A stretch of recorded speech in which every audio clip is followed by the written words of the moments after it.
trip on the same ship. So we must push one common intention. It's for a better life in the region. For we woman and we children. That must be the ambition of the Caribbean and the Caribbean and the Caribbean.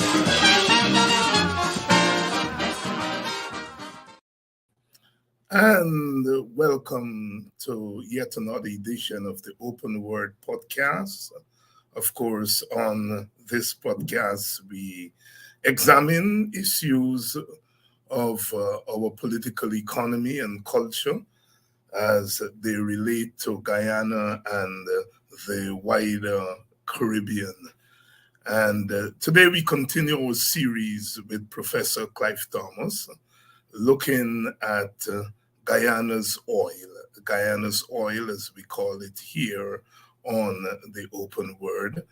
We have had 2 episodes with Professor before, introducing our series. The first episode, you can see that on the Politics 101 website and, of course, the YouTube channel. And the second issue, we looked at priorities, and Professor Thomas laid out 3 priorities. And today we want to continue with priorities. And we think that the issue of our priorities are important. Important because oil is not exhaustive. It's not exhaustive, of course. The oil is said to exhaust after a period of time, and of course the world is moving in direction away from fossil fuels, and so there is a limit. And so therefore, for a country like Guyana, given our own history of economic underdevelopment brought about not by our choice, but by circumstances, and here we have oil, as Professor Thomas called it, happenstance. What do we do? It means, therefore, that we have to have priorities. We have to have priorities. And so in that regard, I agree with Professor Clive Thomas. So we want to look at another set of priorities for Guyana. And again, we are doing this series on oil, not because there is a shortage of discussion on oil and gas. There have been lots of debates and commentary on oil and gas. One newspaper, the Kaitro News, dedicates, I would say more than 50% of its coverage, some would say more than that, to oil and gas. So there's no shortage of discourses on oil and gas, but we feel we should come at it from another perspective because it enriches the discussion and it allows our people to have a breadth of perspectives which can only point us in the right direction. So let's welcome Professor Thomas again. Professor Thomas, how are you? Fine, thank you, David. Of course, thank you very much. Thank you very much. Of course, we come on air tonight and we can't avoid the fact that our country is engulfed with grief over the tragic death of 19 students in a dormitory at Madia. And whether one is an economist as you are, or a political scientist, or a mechanic, or a nurse, or an ordinary clerk in a store, or for the government, one cannot avoid that issue. Brief comments from you? Well, of course, I share what you've just said. I think it's very important, but coming from the teaching profession, it is particularly hurtful to me because I always sympathize with students. I imagine myself growing up, I would have loved to have the opportunity to live in a dormitory. It was better than the physical comforts of home. So it's particularly painful to see so many young people die. And of course, what I am hoping is that we won't find out that That happened because of lack of preparation, lack of proper laws and regulations governing who can take care of other people's children when they have the responsibility. Understanding the psychology of children, the psychology of home care persons, that they were trained, have the experience in that type of thing, learn and from experiences elsewhere how children behave when they feel that they're wounded in a classroom, particularly if they are in a dormitory situation, if they're humiliated. All these things have to be accounted for, and people have to go in there prepared to confront and deal with such things beforehand. They can't do it after. So I'm hoping we will find out that we really have a situation of considerable urgency before us in other parts of the nation. Yes, and I share those views myself. And already we have some comments swirling around of the lack of the proper facilities at the building, lack of preparedness for a disaster, for a fire, being one of the issues. And people are already linking, if you will, the lack of resources, the adequate resources at the dormitory, with the kind of willy-nilly spending by the government and perhaps previous governments in terms of the priorities, that something like a dorm for students doesn't seem to have been a priority. Safety always has to be first. Yes. Yes. You have to treasure those who are young, unlike us. Yes, yes. A lot of it. And therefore, I think that precaution has to be the emphasis. We can't rely on persons who have no experience running such facilities or building them without consideration of whether you can fully entrap them. Of course, we have a culture of grilled houses and grilled windows and grilled doors. So we always have that tragedy before us. I know of one lecturer in the University of Guyana from overseas back in the 1980s who died because she got caught in a fire and the grill door blew up. So it's not an exceptional experience. An experience that happens many times when there are fires, particularly lower buildings or large wooden.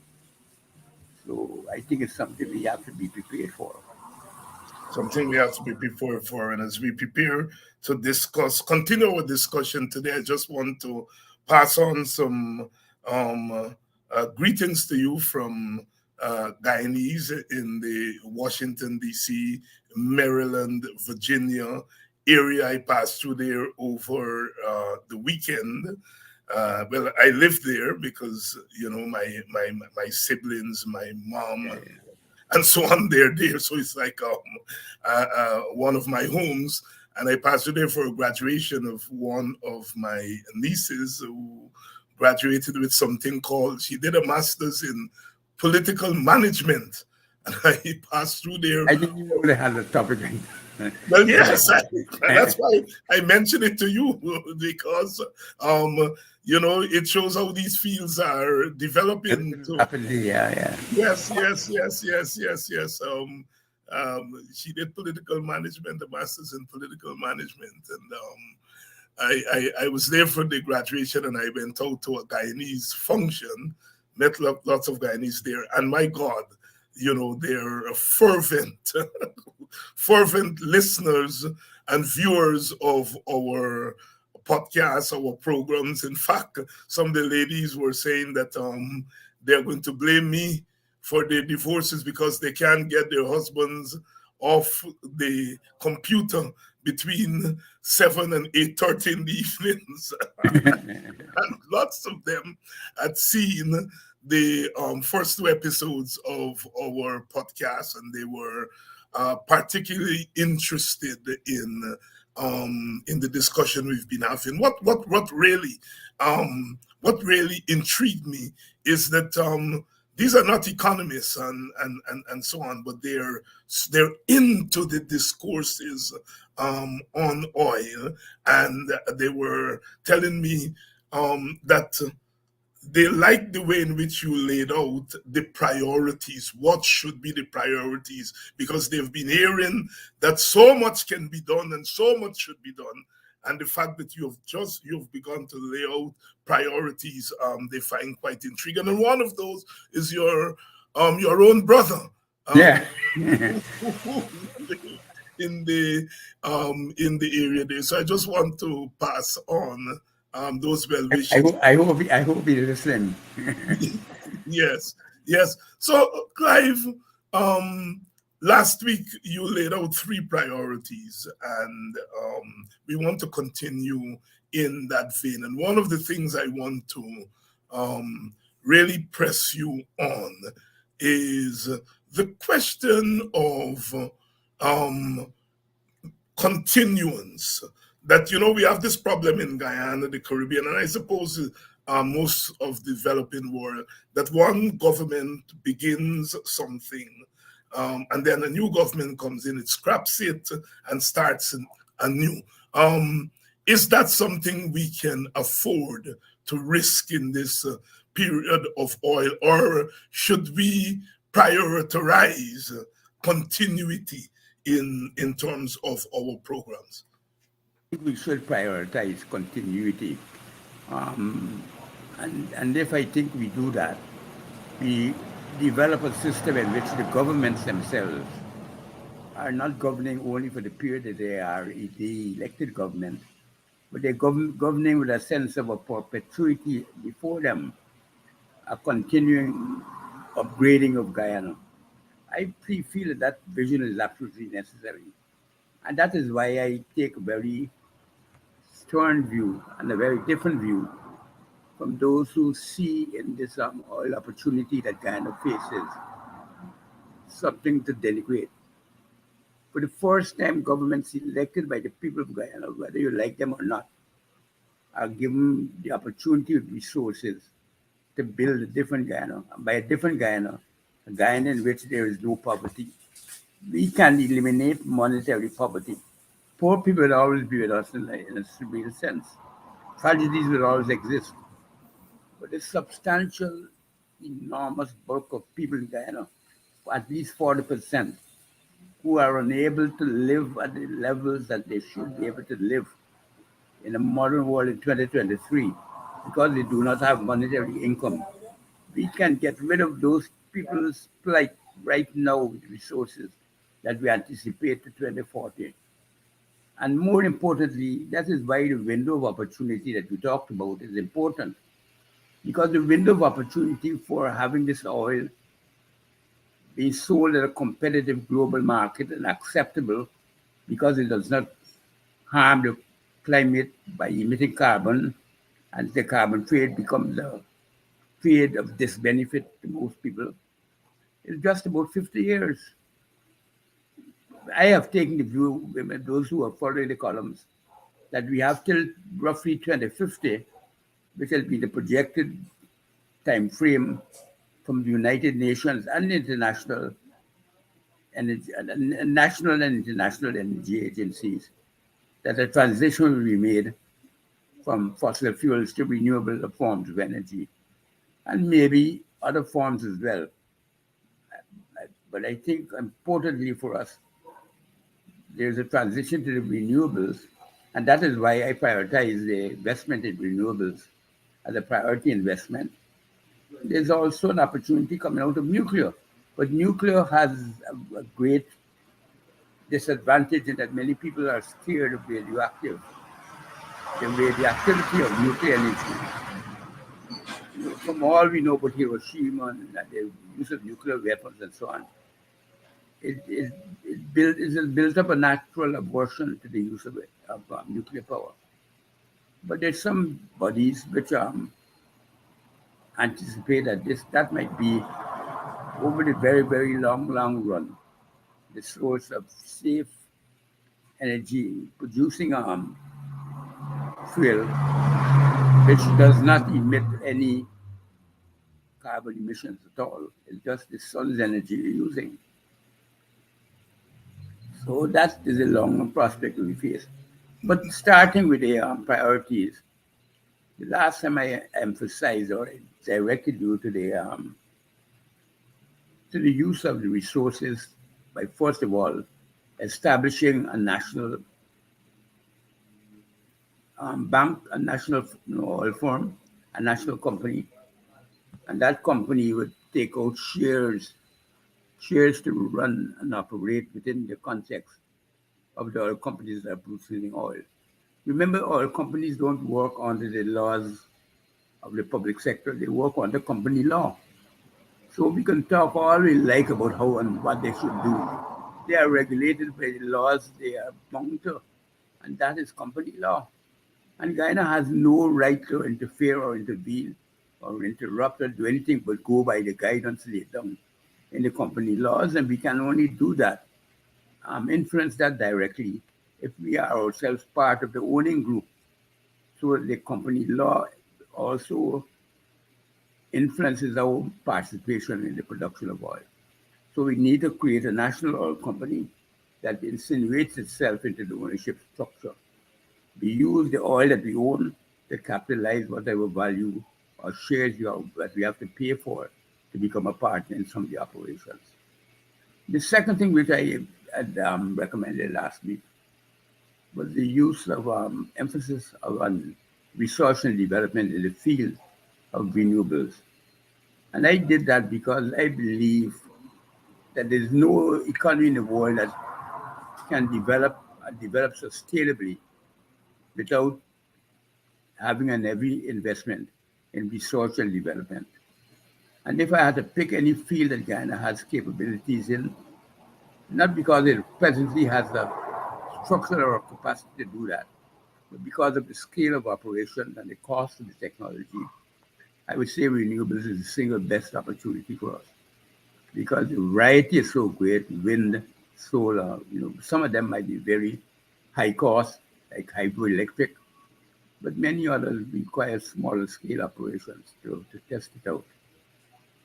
So I would feel that should be our area of priority because we're trying to develop an investment function in Guyana that is not only based on producing things, but in creating things, innovating, and becoming a leader in innovation.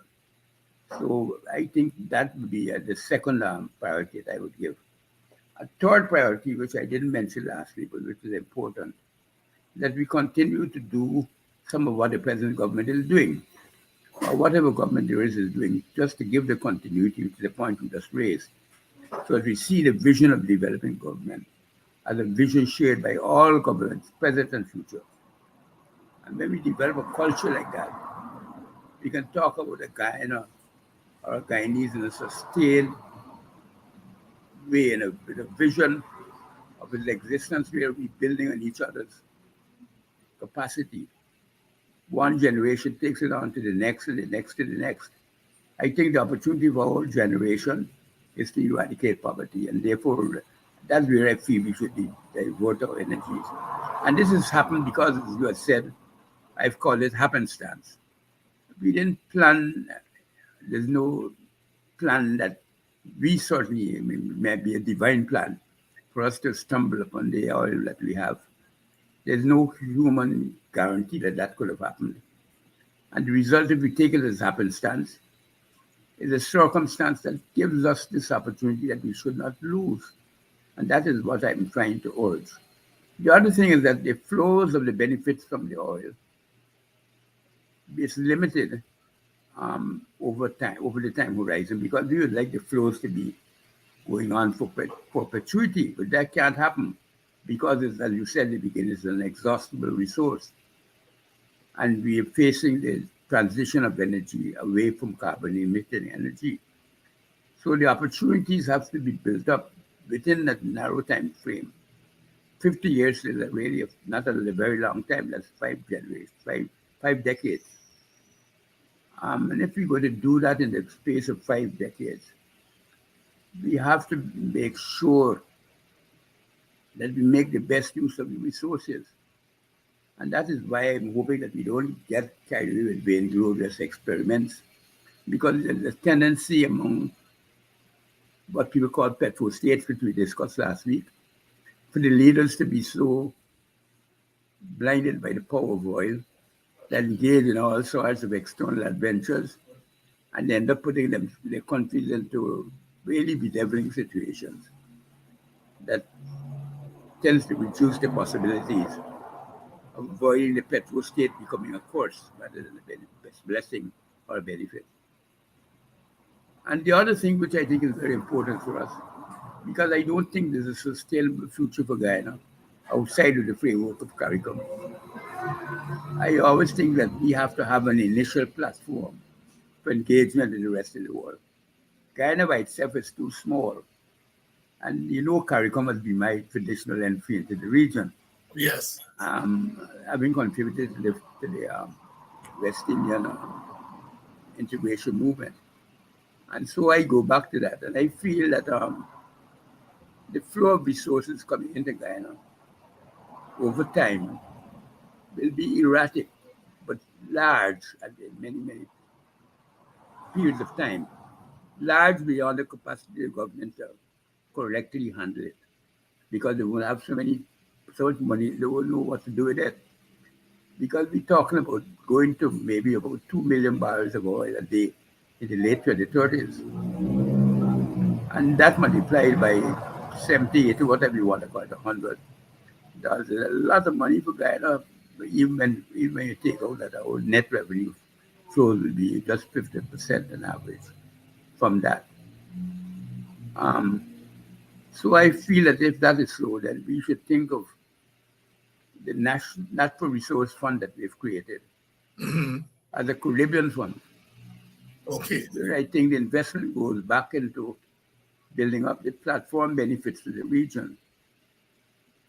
The private sector of this region is exceptionally creative. But I say that not because my family is also part of it. My son, as you know, the major entrepreneur in the region. He claims his Jamaican citizenship because he's born here. But through him, I've come to realize that there's a lot of skilled entrepreneurs out there in the rest of the Caribbean who are really, really, really, really capable and who have experience and skills which I'm sure could make for productive use of good capital available to them from a sympathetic government. Well, those other governments don't have oil, and we have it. So I think that our natural resource fund should be funded in some significant part, in funding private sector development in the region.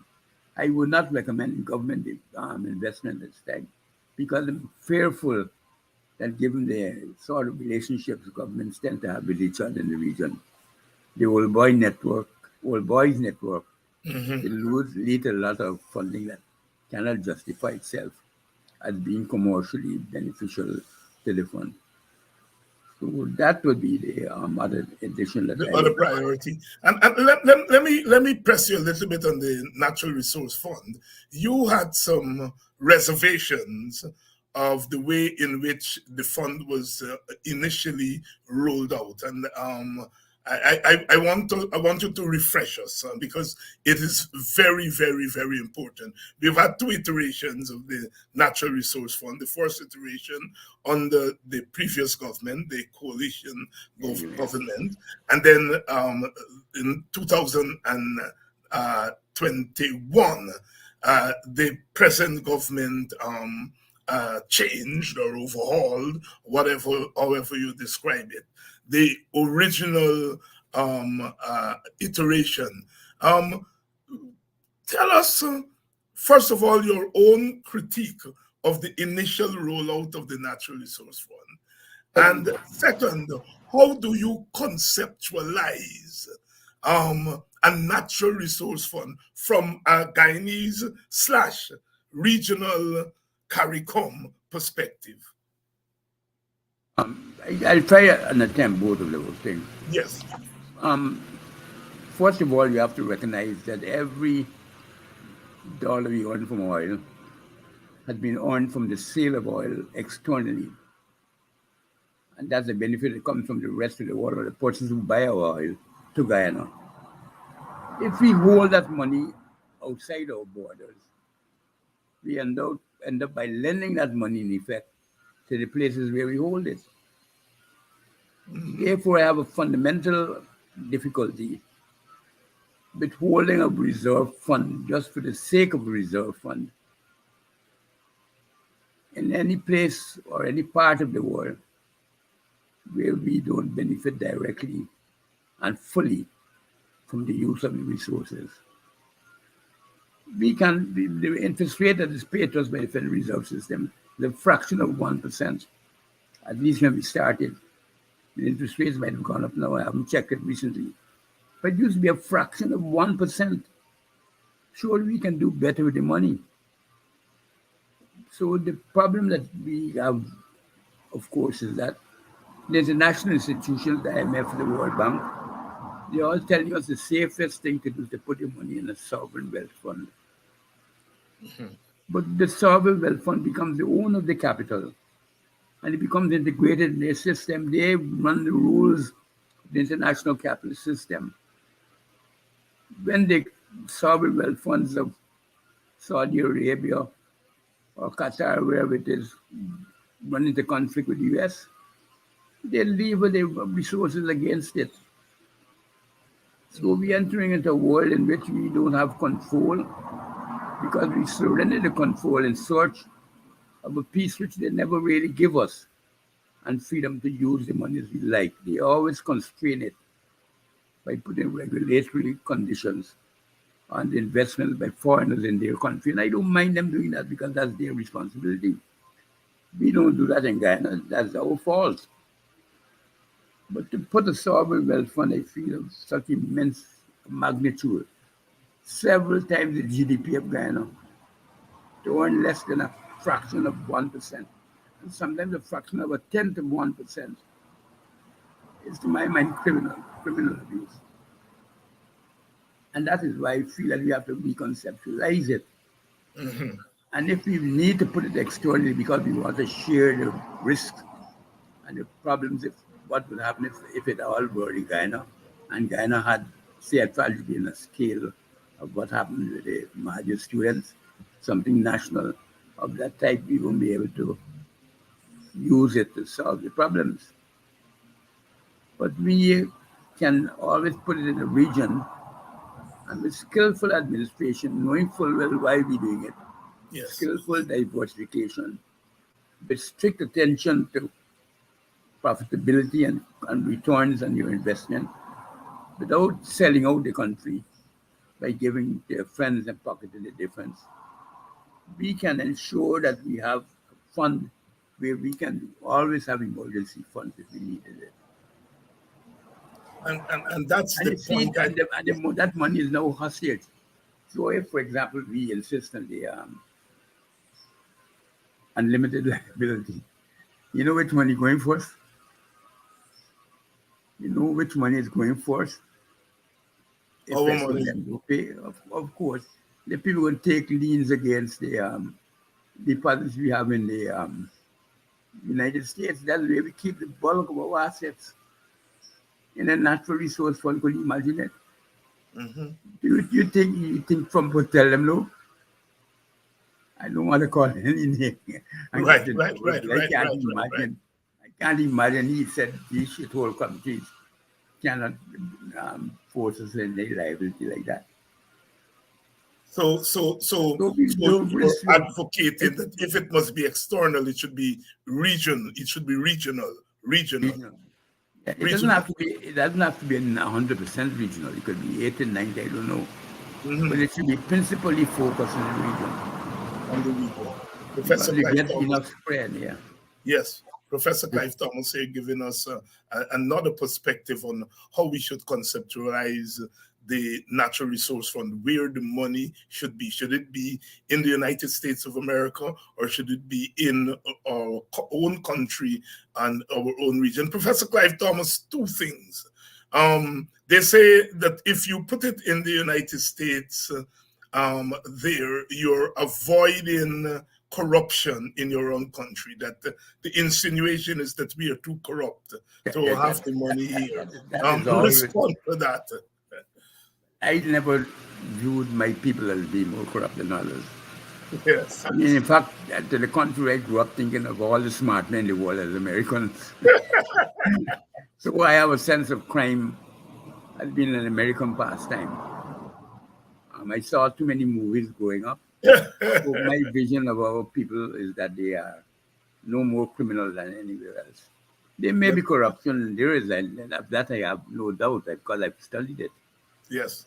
And the risks are great.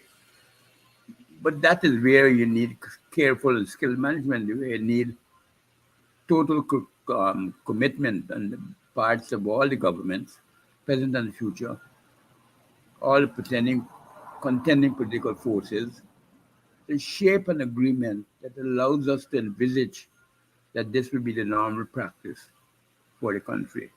But we are engaged in no such deliberation, no such discussion, as far away as we were 4 years ago, or even 8 years ago when we first formed our 2015. Yeah. What is your take on the argument that we have to save money for rainy days? That should be a priority. Yeah, that is a priority, but it's a rainy day savings in the region. That's what I'm saying. There are good investments in the region that can meet that criterion. The regional investments that can meet that criterion. Yes. Professor, go ahead. Finish your thought. No, that's the point I wanted to make. I don't want to steer the question in there. I'm going to throw a question at you here, but one that I know that you're capable of answering. As we move more into the era of oil, is the notion of state asset recovery more and more becomes more and more necessary? Yes, it is. Talk to us about that. Well, you made the point yourself when you raised the question about corruption, because underlying a lot of our fears about Guyana is the role of corruption. And a lot of it is founded in the belief that the resources that people are managing are their resources. Are we government owned? It's a strong syndrome. People don't realize the difference between personal ownership and fiduciary responsibility on behalf of a nation, on behalf of a country. I remember when I first went into government, it was preceded by a long and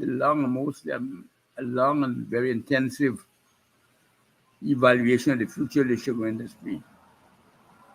We actually produced a plan. I was appointed chairman of the board. The first thing I tried to do is to introduce that plan and make it workable.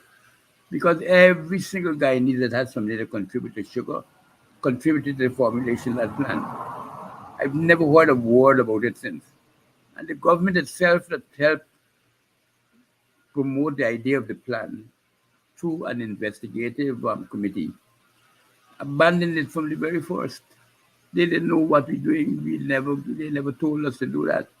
But they had agreed to the plan.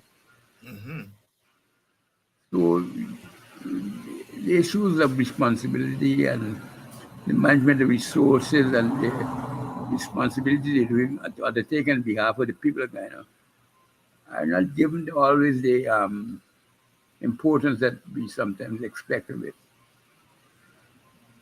So we have that difficulty to face. I've never heard, and I avoid raising it because I've never heard a single person mention that we plan. Not a single person for the last few years. Professor, I want us to introduce a subject which I hope we can talk at length about as in our next episode, probably. And that is where you raised the question of the regional dimension, but there's also the international dimension. We know that we have all these international clusters, if we call them. There is OPEC. We have the BRICS community, the Brazil, South Africa, etc. Countries, and invariably, if we are producing the volume of oil that we're producing, invariably we will have to make choices about who we align, which of these communities we join. So the larger global foreign policy of oil, if you will. Can you touch on that for us? I could mention it briefly, because with the limited time we have. First of all, I have done a few articles on two immediate options that come up. One is, shall we be a member of OPEC or not? And the other one is, shall we aspire to be what is called a swing producer? That's a producer that just comes into the market to balance it, let demand and supply out to kill, because it's a very volatile market. And if we concentrate our output on matching the swings and the roundabouts of the market, we might be in a position to reap more financial gains from the sale of oil. I tried to evaluate that, and I've done that in the previous column, so we could talk about that some other time. Yes. But on the wider issue of foreign relations, I had raised in WPA the issue of whether we should not be considering whether we need to participate in BRICS or not, which you mentioned. Yes. The Brazil, Russia, India, China, South Africa. Yeah, they have 18 members now, I think. And I think there's another one from our region, Argentina. Argentina, I think, is preparing to join. Yeah. So I think that those are explorations that we should be undertaking.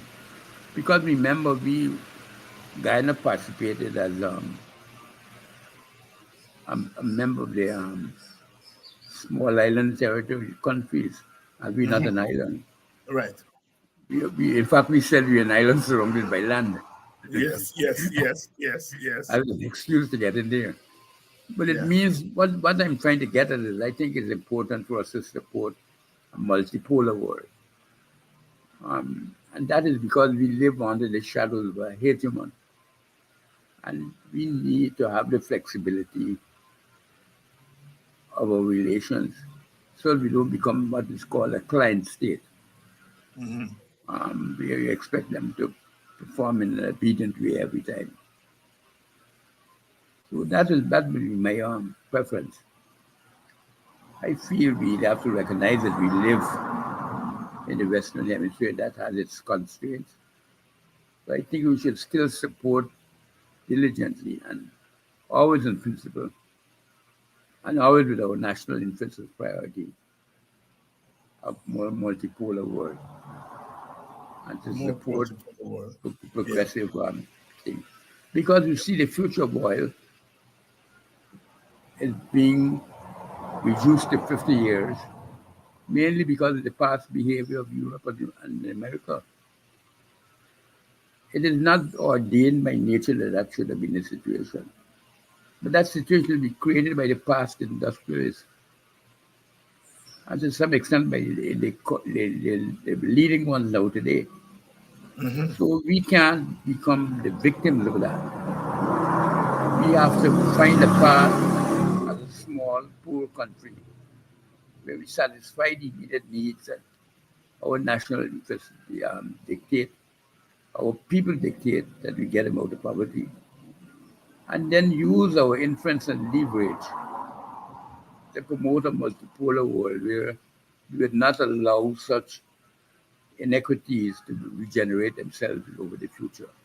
And that's the purpose of multipolarity, to prevent an hegemon from leading in every development. Yeah, Dr. Thomas, I want us to go out on this note. The government is the government, and the government, of course, is pursuing its own agenda, its own program, if you will.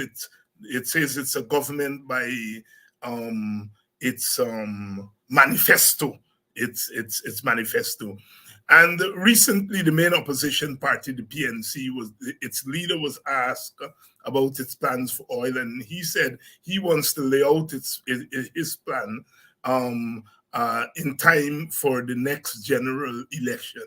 I would imagine that your plan, your priority, your list of priorities that we've discussed in the last 2 episodes, that you would have laid that before the WPA for its discussion and adoption. I know the WPA has adopted the cash transfer and other aspects of the priority. So one can say that your plan that is laid out here is most likely going to be a plan that is adopted by the WPA. How beneficial it is for us to have separate plans and hold them to campaign around an election, rather than, as you said, sitting down now. So if the government has a vision of what it wants to do, the PNC has a vision of what it wants to do, you and the WPA have a vision of what you want to do.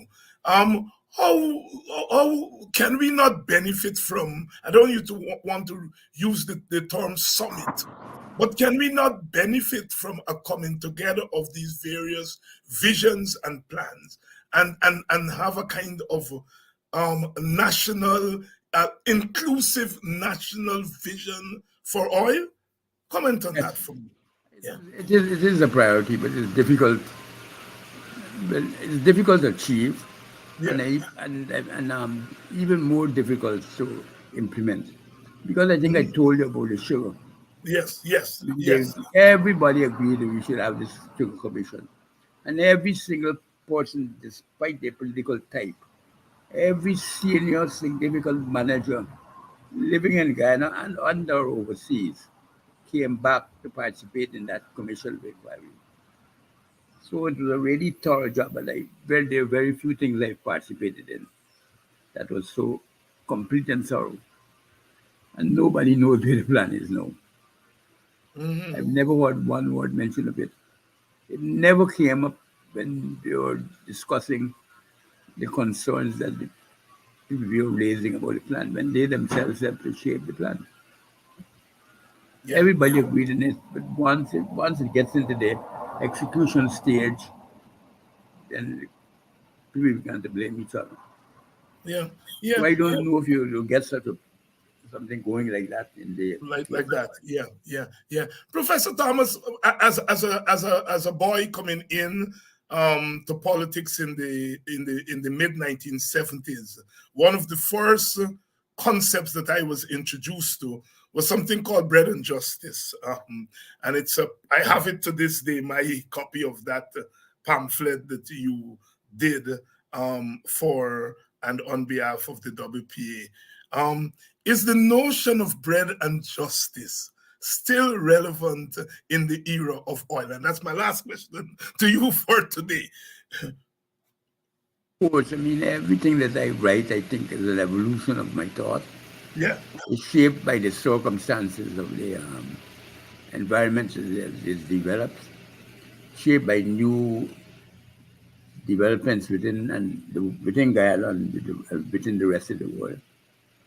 So you can't, if you talk about bread and justice in 1970, it can't be the same bread and justice in 2023. Right.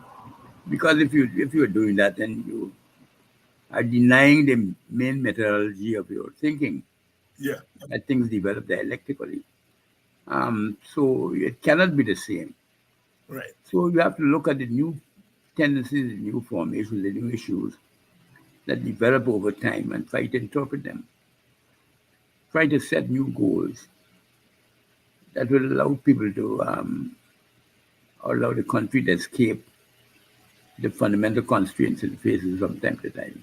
Yeah. I would have said that the days of bread and justice, independence was a priority. Uh-huh. But now liberation from poverty cannot be done through independence alone. And that is the next thing. Then we move on. then we leave the other generations to move to something else.